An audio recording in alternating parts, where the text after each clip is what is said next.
You can't be a bigger music superstar than Michael Jackson. Well, You can't be a bigger basketball star than Michael Jordan. Yeah. You can't be a bigger rapper than Tupac. But it's a space and it's product territory to Steve Jobs that all the way. You're listening to the Millennial Made Trillionaire, where we break down the influence millennials have in digitally transforming today's direct-to-consumer business strategies and highlight how this transformation will lead to more companies successfully obtaining the new trillion-dollar market cap. I'm your host, Anthony Mbunaway, data scientist and partner development manager at Microsoft. Let's get right into it. So I am recording this on the last day of 2019, and as we get prepared to walk into 2020 and within this new decade, I know everybody has their predictions, but I honestly believe that we're going to see a lot more companies reaching the trillion-dollar market cap. One industry that may be a shocker to a lot of people, but I do see this happening, is the beverage industry. Let's take Starbucks for an example. Probably the best performing stock in 2019. You see, Starbucks is no longer just a coffee company. Starbucks is digitized and transformed into a technology company that sells coffee. And that ability to digitize is the only way a company is going to be able to reach a trillion-dollar market cap. So what I wanted to do was really figure out how other companies that are selling coffee are digitizing their process and how they are going direct to consumer over the internet. So in today's episode, we're in for a treat because we get to sit down with Super Coffee's very own Director of E-commerce, Christopher Tiffin, and he gives us a great playbook on how to go direct to consumer and how to utilize this business strategy to digitize and connect directly with your customers online. There's so much great information in this episode, and I wanted to make sure you guys got it all. So if you need the notes, don't worry about it. Just go to our website, millennialmadetrillionaire.com, and you'll be able to download all the notes from today's episode. Or you can just send me your email, and I can send them directly to you. I think that either way, simple, let me know. But rather than waste our time, let's get right into the episode. All right, Chris. So there we go. There we go. Starting it off right. You know you're in New York City. Oh man, that is the best way to kick this thing off. So how is it going, man? Thank you so much for joining the Millennial Made Trillionaire podcast. I know that you're in New York today and really appreciate the time that you're able to give us in talking about direct to consumer and how you guys utilize this strategy within Super Coffee. Would love for you to give us an introduction of yourself and how you started within Super Coffee.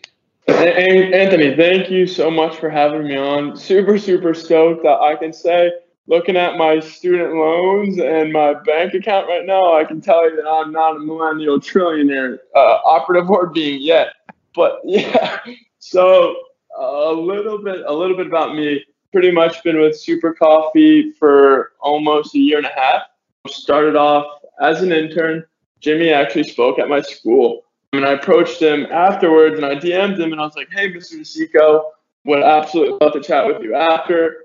Looking for some opportunity after school. And obviously I didn't want to go like the big banking route or anything like that, nor were my grades good enough. But yeah, so one thing led to another. I came up to New York City. I slept on the brother's couch for quite some time. And then one thing led to another. I started off as like an intern customer service. And now I'm here getting to talk to you about how to sell coffee on the internet. So pretty stoked. But yeah, I guess that's my introduction. Man, awesome. So what is your role within Super Coffee? Yep. So I run all things pretty much digital growth, primarily focusing on paid social, paid search, landing page optimization, and then post-purchase email kind of retention strategies. So that's pretty much my core focus is on a day-to-day basis. So primarily social engagement is your day-to-day. Exactly. That's awesome. And you said growth. How do you guys define growth internally? So internally, I look at it, and I think one thing that's important to know, I think in digital marketing at this day and age, there's two kind of fundamental schools of thought. And kind of just two different departments. One would be that brand awareness, brand equity. And then on the other side of that, it would be performance-driven marketing, growth marketing. stuff that actually brings in the moolah. So it's hopefully something that brings in $1 trillion. But yeah, so I'm pretty much a growth performance marketer focusing on top line revenue. And then, of course, sometimes, unfortunately, bottom line profitability. So you're pretty much running a lot of the direct to consumer channels for Super Coffee at the moment? Yep.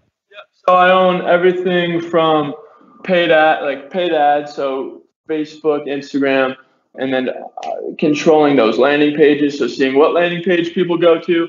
And then, of course, hopefully after you purchase, or if you don't purchase, you get a nice little abandoned cart email.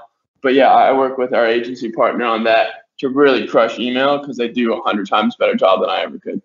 So as far as direct to consumer, how does that match up with your business model, meaning your mission within Super Coffee? What is that, and how does that define to why you guys are taking on the direct to consumer channel? Yeah. So a little bit about us. Jordan created, so the company was founded by three brothers, most famously known on Shark Tank, and Barstool Sports actually did like a little roast of them, calling them Brad, Chad, and Thad, which I to this day still think is hilarious. I mean, you better believe I use that on paid social. But yeah, this whole idea that why we're selling bottled coffee, we have this whole idea of positive energy for positive change. So if you go to your grocery store right now, I think you're in DC, so that's like a Giant Foods, a Whole Foods. Yeah, all of the energy drinks, the coffee drinks, they're all filled with sugar. Some of our competitors have upwards of 40 to 50 grams of sugar in a single bottle, which obviously sugar is a big. I think everyone would agree that sugar is a number one kind of enemy number one in the public diet. So we think that if we can remove sugar from your diet, give you all these healthy ingredients in a coffee beverage, that you'll have much better positive energy. So that's our core tenet. So my whole idea is the more coffee I can sell on the internet, the more positive energy I can spread and the better people can feel. And talking about social engagement, some of the emails we get saying, oh my gosh, thank you so much for creating this product. I was a type 2 diabetic, and now I finally have a coffee that tastes good and I can enjoy, all the way from, hey guys, I lost 100 pounds, to some guy on the street. It's like, hey, I picked you up in a New York City bodega, and now I don't even think twice about grabbing a Starbucks Frappuccino. So really, yeah, we sell coffee, but this more idea that we sell positive energy, because as you can tell, I'm doing my best to stay pretty chill on the phone. But usually I'm a jacked up guy. No, definitely, man. It's pretty interesting because it sounds more like what direct to consumer has done for you guys is really drawn you out to really be that lifestyle brand for your customers, being that it's a facet that has transformed their lives. They look to see how they can engage with your brand in a different way. So how do you guys do that from a social perspective? What is your view on social primarily, or your strategy when engaging? Yeah, so and honestly, this idea didn't scale, but previously when I was intern, that sounds like such a long time ago, aka like 9 or 10 months ago. I used to send every single person who would DM us or comment like on Super Coffee or like follow us, I would send them a personalized video DM. So I'd shoot them a note and be like, hey, what's up guys? It's Kristen from Super Coffee. Just want to thank you so much for following us, or say if they asked us a question, I would answer that via a video DM. And some of those people, like I still have good relationships with. I still know on a day-to-day basis, which is pretty cool, given that in an era where personalization is everything and people like to feel attached to the brand, it was pretty cool that I had that opportunity at one point in time to video DM. But to answer your question, I think the really cool thing and why social media exists, and especially with direct to consumer, is that we have a direct tie to our customer, right? Like retail, Joe Schmo down the street could go grab a bottle off a grocery store. And unless we're doing a demo, which we do all the time, but unless we have some type of in-store support going on, we have really no way to connect with them. But the minute they shoot us an email, the minute they follow us on Instagram or comment on our ad or anything like that, that's when we start to be in that relationship. And that's really the coolest part. I agree with you 100% as far as just being able to engage your customer, and that strategy that you took on, or that approach you took on by responding with with a video based on every DM. That's amazing. Which even makes me look at it as like, so let's look at it this way. Do you think DTC or direct to consumer is a business model, or is it a mindset? Because that strategy, as far as you responding to each of the DMs with a video face chat, that's not taught in school. Even though you just left school, I know that wasn't a part of your classes or lessons, right? Yeah, true. That definitely wasn't part of my high school financial literacy. Yeah. So, there's a level of engagement from a direct to consumer standpoint that is like bringing empathy within the web, but it's not taught. So what would you say? Is it a business model, or is it a mindset? I think it's a little bit of both, right? Which is such an interesting way for me to answer that question, because I'm usually very extreme. But I think it's a little bit of both, right? Because when I'm deciding on when to serve you an ad, or when to hit you up with an email, or kind of the language that's on brand for us that I want you guys to read and engage with, I start off thinking about it as a consumer, right? And not to get too deep into the weeds, but a really good example is in Facebook. I want to go deep in the weeds. Yeah, cool. I brought my weed whacker, so we'll get after this. Yeah, fun fact, guys. I forgot to include this in the intro, but in high school, I worked as a bank teller. I was the youngest one by like 25 years. My mom knew the CEO. That's the only reason why I got the job. And one day I pretty much quit / got fired. You know that classic thing. It's muddy water. And me and my three best friends from high school started a landscaping business called Weed Boys, on the premise that we'd pick people's weeds. And my AP Econ teacher helped us with the slogan, and it was "We burn it for free." And wow. Yeah, the funniest thing was we were the three. I was the dumbest out of my friend group by like school conventions. And it was so funny because now one of my best friends at the NIH, like they're doing crazy stuff. But it was just so funny because it was these four very like straight edge boys called Weed Boys. Nevertheless, back to thinking about how being a consumer in this direct to consumer business actually influences the business model. So getting into it, there's this thing on Facebook, and sorry if I'm explaining this to you guys and you already know, but like retargeting campaigns, right? So say if you add something to your cart, at any point in time, you could be hit up with pretty much an ad that will show you what you have in your cart, and I'm like, hey, did you forget about us, kind of thing. And when I'm looking at other brands, what they'll do is that they'll actually put a lot of budget behind that add to cart campaign. And sure, that seems great because it's a super high intent customer. They added something to their cart. They just need a little bump to get them across the finish line to buy. But what people do is that they blow out the frequency. And what that means is you would see the same, hey, did you forget about us ad 8 times, 7 times, 14 times throughout the day. And I mean, if you think about that, Anthony, I think if you saw a Super Coffee ad 14 times, the same ad every single day, you'd be like, forget these guys. So yeah, I think totally. So obviously I just adjust my add to cart stuff to like, you get hit once every 2 times, or like a much different frequency. But yeah, getting a little bit of a sneak peek is, but yeah, I think that's how I'd answer that. It's a little bit of both. Yeah, so you're saying it is a little bit of both, because it does take a mindset, thinking through the customer experience, but at the same time, you still have to have those models applied so that you're not freaking out the customer with, certain engagement activities, right? So exactly. I totally agree with that. I mean, then if you could, let's do this. What is your direct to consumer formula, or your direct to consumer model today? So my structure, and we can dive deep as we want to into this, but from a high level, I focus on one thing at a time. So say you're a new customer, I would either do like a broad Facebook audience or like an interest base, depending on what my goals are. And then you see an ad, and the most important thing to me, obviously, that the ad is super engaging, but what happens when you hit the landing page, right? because if cost per So these click. ads, are you pushing these ads on Google, Facebook, Instagram? Good question. So pretty much everywhere. Everywhere you interact with the web.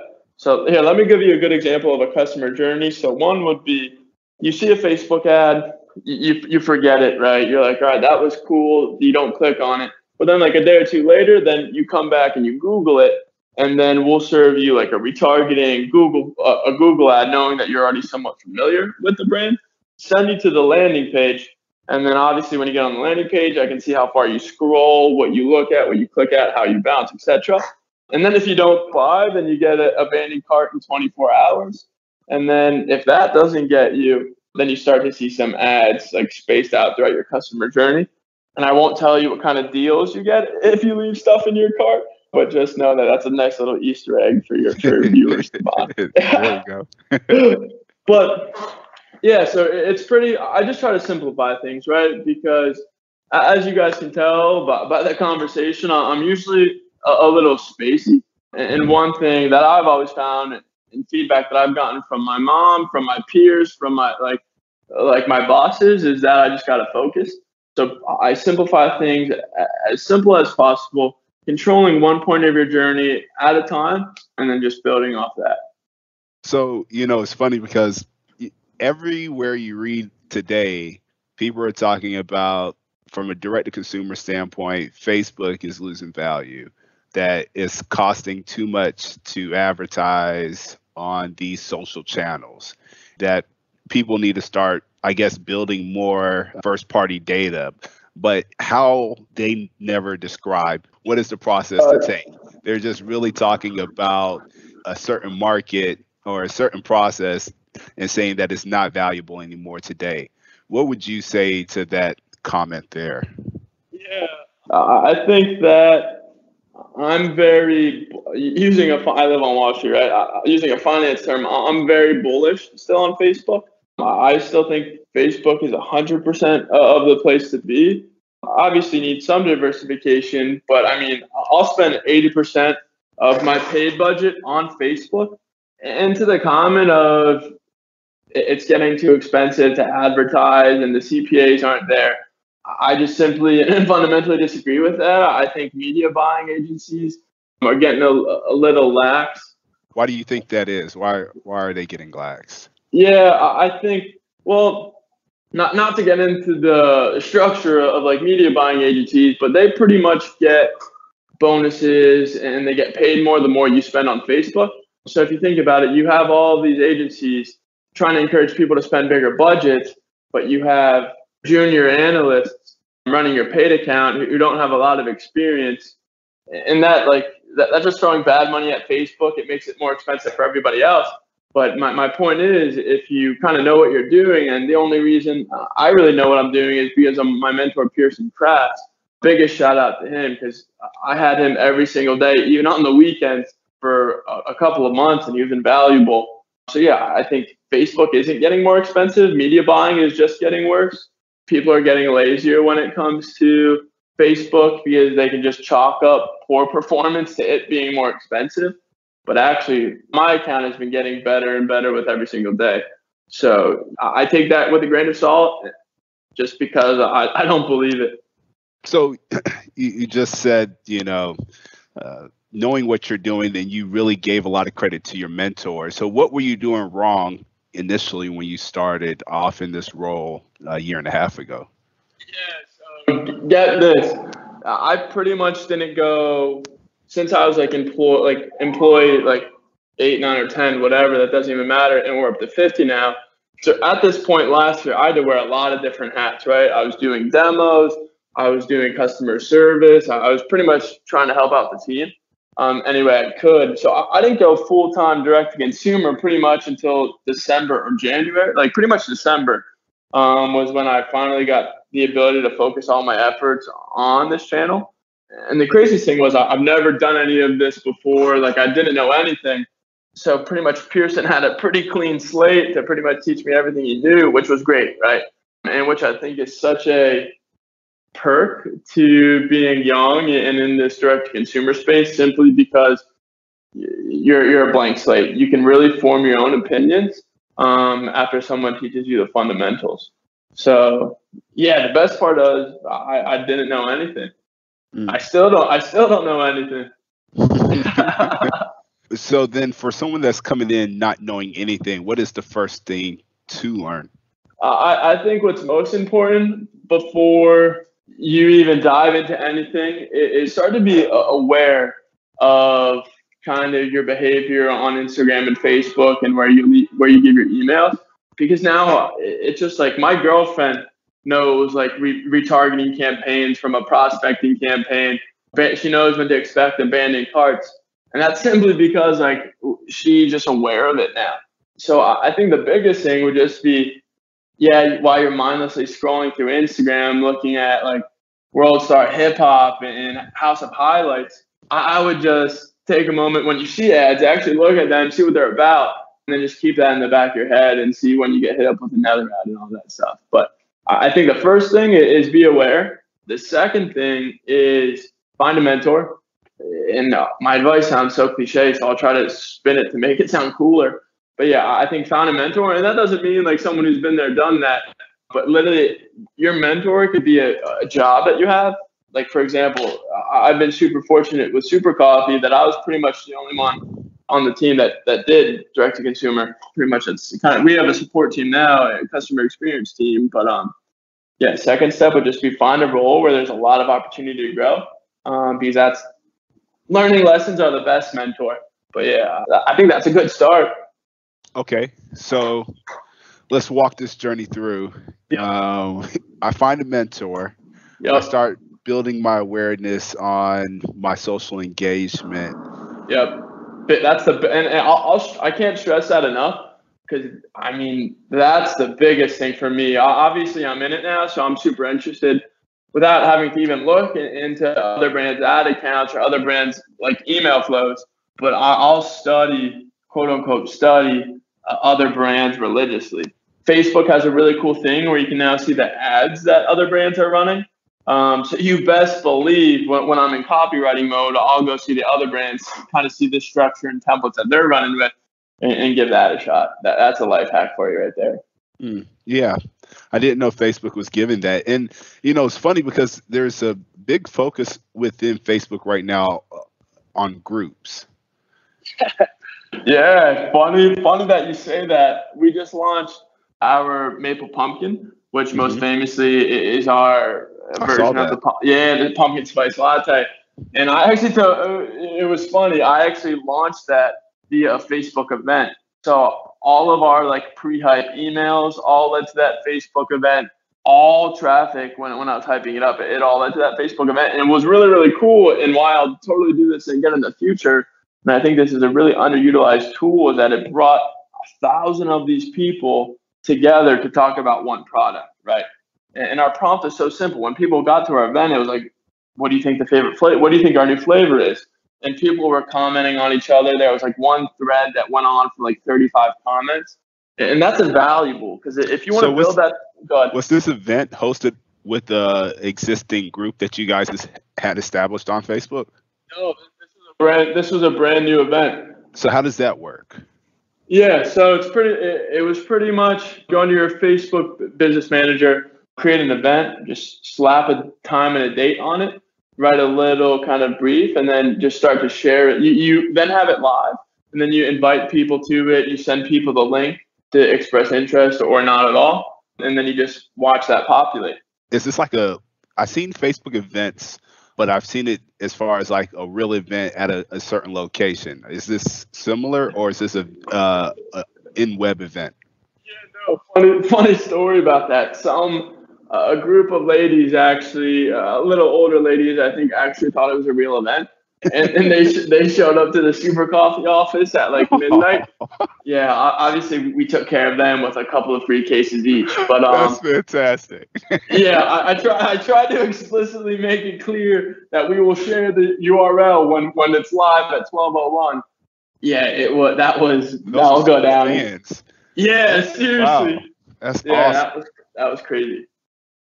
So that's how impactful your event targeting was, that it brought people directly to the office. That is awesome. So, okay, it's posted on Facebook virtually. And how did it go? What were the activities that you guys did, and how did that experience drive? It was crazy. Luckily, we have a couple of more product launches coming up in the next couple of months, so I get to do it again. But yeah, it was pretty much I started with a prompt, right? And then we pretty much let our community take over. We would chime in and add gifts. Like our thing is gifts. We love to respond on ads, especially. We So love wait a minute. to. You guys, when you say your community, this community was just drawn out based on the event, right? Or was it a community already existing on Facebook? No, we didn't have a group or anything previously. This was simply we encourage our community from pretty much every single digital channel to join our event, and then pretty much that community started there. And you better believe I'm doing my best to keep it alive on a weekly basis. Wow, so it was driving traffic into Facebook based on other like groups that you have socially. Yeah, exactly. So everyone on our email list got 3 emails about it. Very similar to like organic social. It was, hey, go check out our Facebook event. So what were the numbers? How many people did you guys have at the event? We had 5,000 people hit it at a minimum, and then we had like 1,000 people express interest. Which I'll take, right? Given that pretty good carryover. And the coolest part for me as a performance marketer was at 12:01 on Sunday, the first of this month. As soon as it launched, that was a quick 15 grand, full profit, full gross margin in the bank. Yeah, it was crazy. Our community really, I guess they stayed up for it, because the minute I sent out the link, just on the Facebook event alone, we saw an explosion of growth. So that was great. Wow. So that one event drew 1,500 for you guys in sales that day. Yeah, well, 15,000 in a couple of well, not top line, 15,000 in a couple of hours. And then later that day, when it became like a reasonable time to send emails, we sent out an email. And yeah, we did pretty well that day. Did you acquire any new customer IDs out of that event? That one, it was pretty much all people who have been super familiar with the brand. Because my thought on the opportunity to launch seasonals was it's a great time to prop up gross margin. Given that I'm paying full price and it's a limited time edition, people will be willing and eager to pay full price. And knowing that for food and beverage, direct to consumer is really a game of numbers. And you said it earlier, the greatest brands, Casper, Allbirds, like Hint Water, all those, that they make you feel like you're having a custom experience, and they absolutely crush the custom experience. But it's actually, they're just looking at pure numbers, which is brilliant, right? It's almost like this brilliant combination of art and science. You feel so unique. You have everything spoken to you exactly when you need it, but it's all data driven. But yeah, I mean, it was a great day, great month. We just try to get better every day. Yeah, no, I think that shows the power of Facebook still today. It's crazy. But it even shows more power to the importance of first-party data, because what you're able to do is drive an event based on your existing customer base, which it seems like a lot of people are not taking the attrition route with Facebook, but taking the customer acquisition route. So that's, it's pretty interesting to me. Yeah, and if you think about it, and now I'm going to start to get a little bit technical, so bear with me. Please. The way I have a daily tracker, right? It's like a 7 or 8 page Excel booklet in which I pretty much track every single KPI from pick-pack fees. So what pick-pack is when our warehouse has to like create a variety pack, we're charged a fee for that. Tracks our gross margin, return on ad spend, open rates for emails, all these different things. And I like to play direct to consumer by the numbers, right? So this month, trying to really, really grow top line. And right now our repeat customer rate is like 50 to 65%, which is great, right? That means we're pretty much getting all this full profit money from all these repeat customers because they love the product. They don't need an intro deal to buy. So that will really prop up our gross margin. But what that allows me to do is knowing that I have this super high repeat customer rate is that I can then start to push new user acquisition on Facebook. So that's when I'll start to run like a bunch of different prospecting audiences. So like interest based, healthy moms, like female TV channels, all that stuff. So yeah, it's pretty much, that was a lot, and we'll probably have to dissect it. But yeah, direct to consumer for me is this marrying of being a nerd and having really cool, witty ad copy and all that stuff. But yeah, essentially, it's a big numbers game. So now that, okay, so earlier you talked about, focus. So it seems like you're more focused on your channel rather than focused on one specific customer segment. Yeah, correct. Because if you speak to someone the same way that you speak to them on email versus Facebook versus Google versus Snapchat, you won't win, right? We're in that person. I said it a little bit earlier. People expect such personalization that you have to take every channel as its own beast, that you have to figure out what works best. So how many customer segments or how many customer portfolios do you identify within, and hopefully I'm using the right terms here. Yeah. And I mean, if you weren't, I wouldn't even know, because I kind of make up my own terms. I think a big one for me, especially as I look out on Facebook, a huge revenue driver is females 35 to 54. So pretty much my mom's age. I try to think about similar audiences to her. She's super healthy. She's super fit. She's a hustler. She gets after it. She runs a business. She has I have three brothers. Well, two brothers. I'm the third brother. But yeah, I pretty much try to speak to females 35 to 54 online. And let me tell you, that is an interest. That is, I mean, I was always that kid who was great talking to parents, but trying to get them to buy something is a different game. But I like to think we're trying. I bet that's changed your whole dating circle as well. Yeah, seriously. Well, my girlfriend, it's so funny. She was like, man, sometimes you talk like an eighth grader, sometimes you talk like a mature old man. And I was like, hey, you gotta have that dichotomy. That's interesting. So, okay, Facebook is the main tool. What else are you guys really utilizing? Shopify? So I'm hearing email and Facebook, but where's still are your transactions living off Shopify? Yep. So we're a Shopify Plus partner. Yep, you got it. You got to have someone to collect the money. And then Shopify is great; it gets the job done. But then we also have landing pages, which are semi-built on Shopify, semi-off Shopify, just so we can have a little bit more customizability. And then we use Glue, which is a third-party data crunching system. But I actually kind of look to either build a custom dashboard, or probably just move everything into Google Data Studio and just continue to crush my Excel booklets. And how much time are you spending on the data within the day? Yeah, so are you just fully on the spreadsheet all day? I'm finding that the more time I spend in spreadsheets, the better we do. And I think my CFO will agree with that as well. But I think I'll actually kind of take you on my day-to-day looking at today. So this morning I went in and put in all of our data from the previous day. And yeah, we have Shopify and Glue that do that automatically every single day. But I actually love to go in and kind of look at the data, see the individual inputs, and then start to create models that, all right, so if I spend this much on the rest of the day and I'm targeting for like this return on ad spend, how will that affect my gross margin? How will that affect bottom line? And then obviously, will that allow us to hit top line revenue goals for the month? So yeah, I would say after that, then I'll go into Facebook.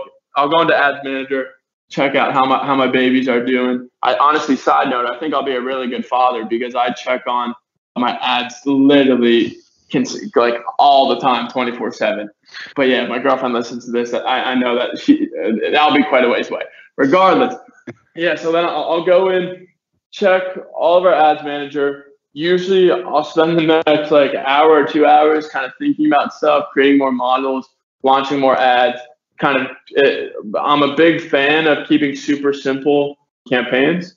So I guess like what I've seen when I help other people with their ad accounts, some people will launch a whole like few campaigns, a ton of ad sets and a ton of ads. That's not for me. I don't really like that.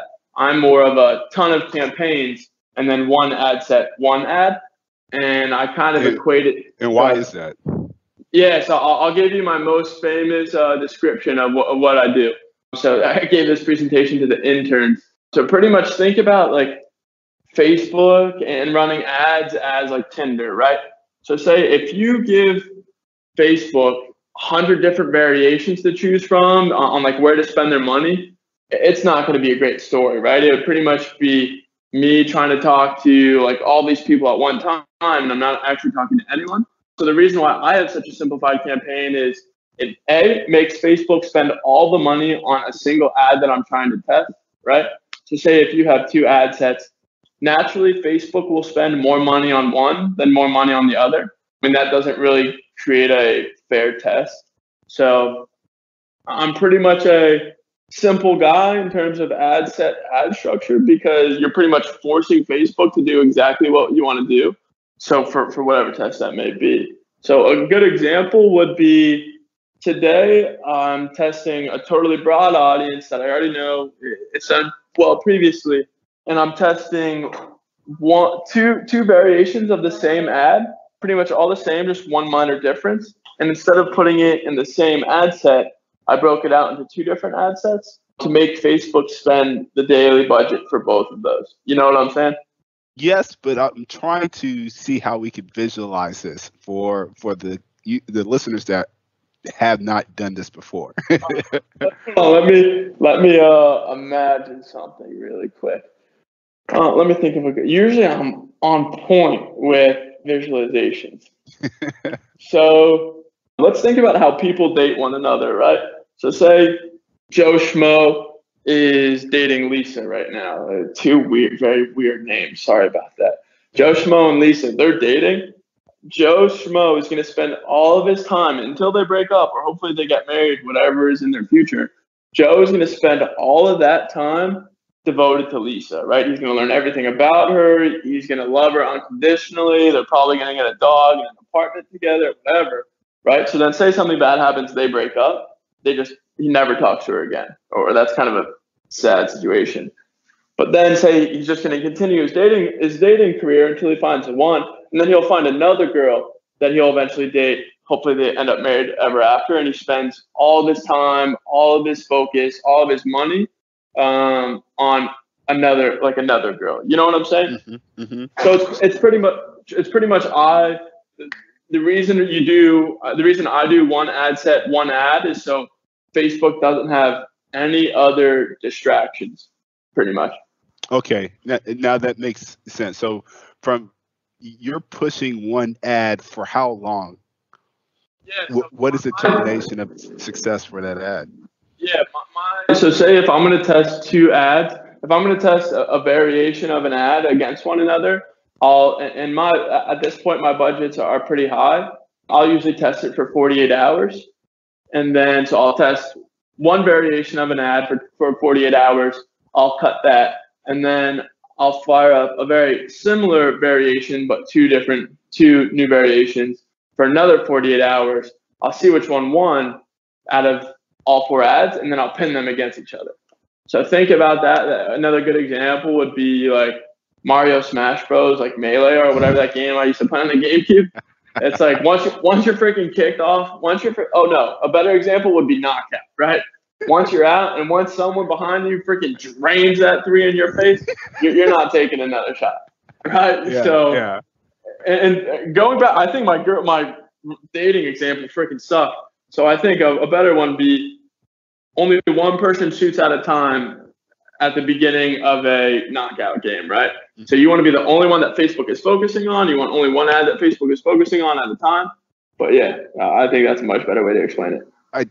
definitely see where you're coming from here. It is really honing in on making the algorithm work for you rather than you work for the algorithm. So by throwing multiple ads at once, you're confusing the algorithm, which it's okay with because it's just taking your money within that process. Whereas Yeah, if you focus on one, you can have a better view as to the success markers for that, right? exactly. Because one pitfall that people have is that they'll spend like $100, whatever, on an ad set that has 3 or 4 ads, and then one day after day they cut one ad, but they might have cut an ad that only had $10 worth of spend, and they're like, "Well, Chris, the results weren't there. Look at it compared to this other ad." But one of the other ads is eating up all of the budget. You know what I'm saying? So it's like it's not a fair test at all because there's misallocation of budgets. So yeah. So what are those performance indicators that you're looking for to mark a successful ad? Yep. So, given that I really only care about people buying coffee, creamer, and espresso on the internet, Mm. mine are cost per acquisition. So, how much money did I have to give Facebook to acquire a new customer, and return on ad spend. So, say if I spent $50 and you bought a bundle for $150, that would be a 3.0 return on ad spend. So, go ahead. So that ad is taking the user or taking the customer to your landing page. Yep. Okay. Depending on what funnel, like what kind of funnel you click into. So right now I'm running 3 different landing page variations and kind of 3 different funnels. One of them would be our maple pumpkin. So pushing having like fall inspired copy, fall ad, pushing you to try our new maple pumpkin. If you guys haven't, this isn't a sponsored ad, but it is great. And then there's another one that's kind of conversion and email acquisition based, which is sending people through our quiz in order for them to win. And if they take our quiz, they leave an email, then they get a lifetime supply. One winner gets a lifetime supply of coffee. Fine print on that is 1 case per month for the rest of your life. Got to throw that out for legal reasons. Yeah, it's a ton. And then the last funnel is just a general bundle landing page. So the offer there is that it's 30% off and you get free shipping. And back to your whole notion of, is Facebook getting more expensive? Yeah, blah blah blah, whatever. But one way that you can combat that is increase your average order value. So you'll notice Increase your what? Average order value. Okay. So the amount of money that someone spends on your website over any kind of time period. And if you think about it, it's really, really cool that, say, our average order value right now is like $60, and our return on ad spend through the whole entire account is pretty good. It's well above average. It's anywhere between a 2 to 3, depending on 2 to 4, depending on the day and the month of whether we're trying to be super profitable or drive top line growth. So if you think about it, you're spending $25 to get a customer that pays $60. That's a great return on ad spend, right? Almost 4 times return on ad spend. But if your average order value is like $25 or $30, you're barely getting a 1.0 return on ad spend. You know what I'm saying? So a great way to kind of protect yourself against an ever increasing expensive ad landscape is just to find ways to increase your average order value. And that can be increased in multiple ways based on category sets of products, or based on you guys selling more than just coffee, or selling creamer. Is that helping with increasing the spend? Or oh yeah, because most new customers, they'll buy a bundle of coffee and they'll buy a variety pack of coffee and a variety pack of espresso, 24 units for $50, which is a great deal considering that if they bought it full price, it would be $69.98. So we're saving them $20. That's our whole intro deal. Then they'll find what product they love. In an ideal world, they come back and they buy once or twice a month. So, yeah, go ahead. That's an interesting aspect in itself. Like that. So that takes a whole nother view of putting together models around transaction, like what you're pricing out your product to be and how you're packaging your product for the customer. Get what I'm saying? Yeah. Because you're putting together different type of value packs or different type of offerings to increase that margin. That deserves another conversation in itself. And I mean, that's back to talking about what do my day to day look like. Yeah. That's why I'm so often in spreadsheets, especially as like you start to reach for higher revenue goals, because the more you spend, the more magnitude, the more amplified your mistakes are in misspending. So that's why I keep my daily tracker, because if I'm going to start to spend 3, 5, 10K on Facebook ads, you better believe that I know exactly how that's changing our business and the financials every single day. So are you seeing? Okay, there's two questions I want to get to, but the one I want to start with is: are you seeing, since you have a niche audience that you're focusing on social, are you seeing patterns happening based on the purchasing habits? Yeah, I think that's an interesting question. I think yes and no, because again, it's super hard. And again, I've really become a strong numbers guy. And when I say data, I try to keep it pretty accurate. Like, not obvious, like, here's a stats joke for any stats guys out there, but like 99% confidence level. But yeah, I would say I know exactly where to find our big buying audience. So that's Facebook in feed placement, usually on mobile, usually very like HGTV, Peloton. Luckily, I have the pixel data to run broad audience, so I don't have to do as much interest-based. But yeah, I know exactly where to find them, how to speak to them at this point. But the hard part is, in why I brought in, like, Pearson's group does our emails, is because they're so good at continuing to get retention, continuing to speak to people at the right time, that getting people to buy beverages on the internet is hard enough. Getting people to buy a bottled coffee drink, getting them to buy bottled coffee multiple times is pretty tough as well. But so yeah, to answer your question, yes and no. Usually people buy every 25 days. So I can expect the average customer to reorder every 25 days. So obviously Gina Pirelli, who runs our emails, and she absolutely crushes it. She'll know. We get in the cadence of like once a month, we'll hit up people being like, hey, have you reordered yet? Go check out these products. So yeah. That's interesting because, for example, like on Amazon, and I know you guys are selling off of Amazon as well, they do give you ability to like automatically establish reoccurring purchases on a monthly basis. So I could just lock in with Super Coffee with Amazon for a monthly subscription, or not even a subscription, but they automatically take the monthly payment out.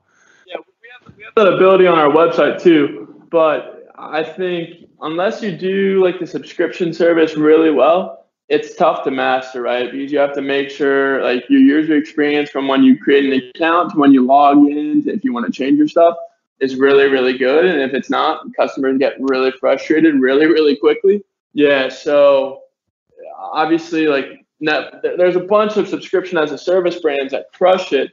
But if you think about it, like Harry's or like Dollar Shave Club, they have like 4 or 5 full stack engineers solely dedicated to continuously optimizing that subscription service and that account platform. But I mean, we just don't have the bandwidth to really do that. And I've messed around with subscription, and this is kind of talking out of experience, and I got burnt by it a little bit. But I mean, our retention numbers are still great. Our lifetime value is higher than it's ever been. And candidly, most people aren't on, like 25% of our people are on subscription. So yeah, there's some more tidbits. Yeah, because I mean, from subscription basis, and you probably can pull this data outside of just having a subscription model, but I've seen subscription models help from a data perspective, as far as like ingestion of data, like from your users or from your customers, helping establishing stronger partnerships with other organizations, just because you're able to talk, about specific lifetime value of a customer and data that you're able to pull off of that lifetime value or the studies that you're able to pull. But it seems like some of the processes that you already have from the funnel perspective is still giving you a strong perspective of data based on the three funnels that you talked about with us. So, which is, go ahead.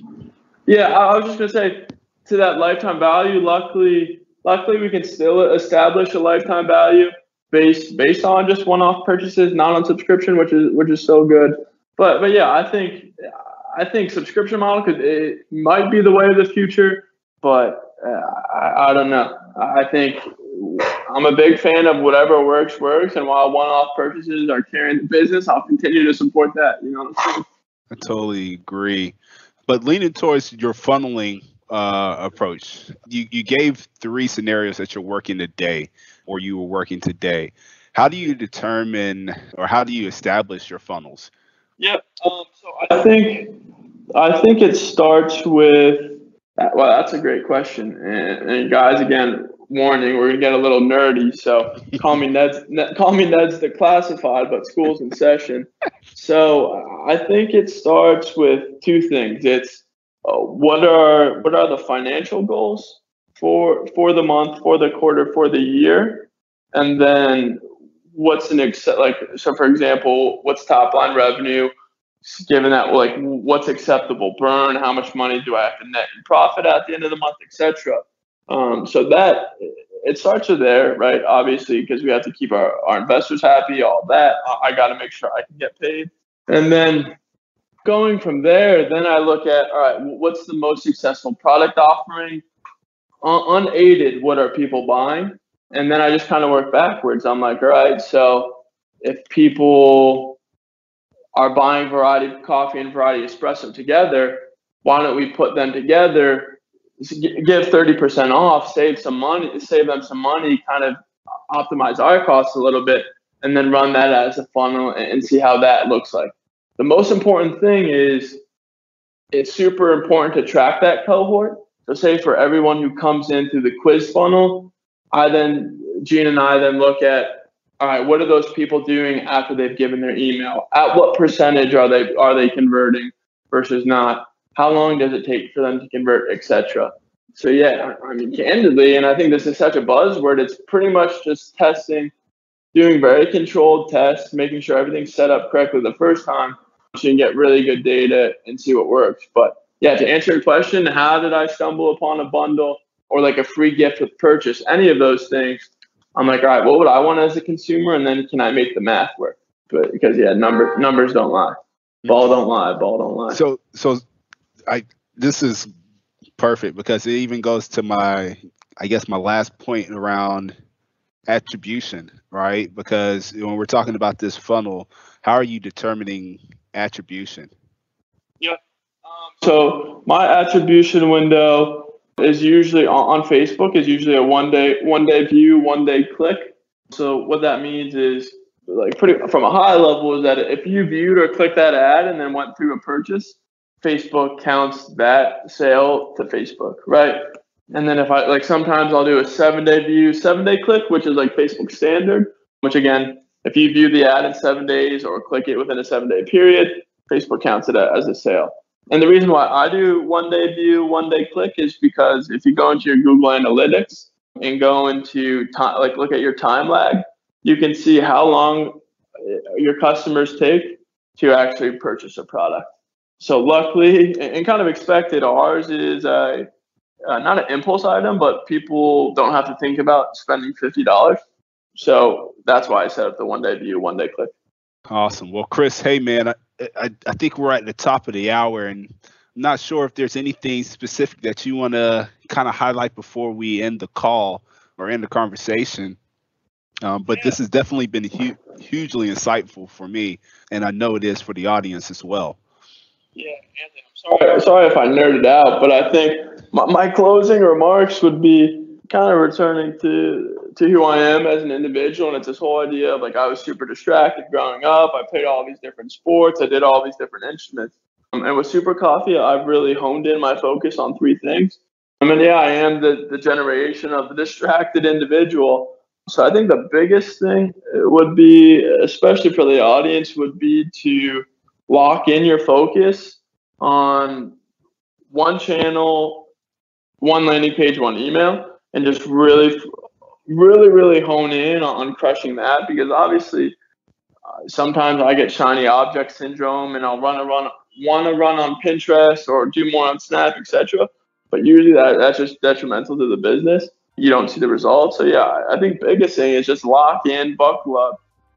Facebook might be expensive, but that's no excuse to figure out a way to get it done.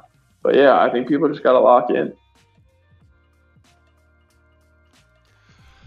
So thank you guys so much for listening to today's episode, and I hope it was valuable for all of you guys. And if it was, again, you can go to millennialmadetrillionaire.com and pull in the episode notes.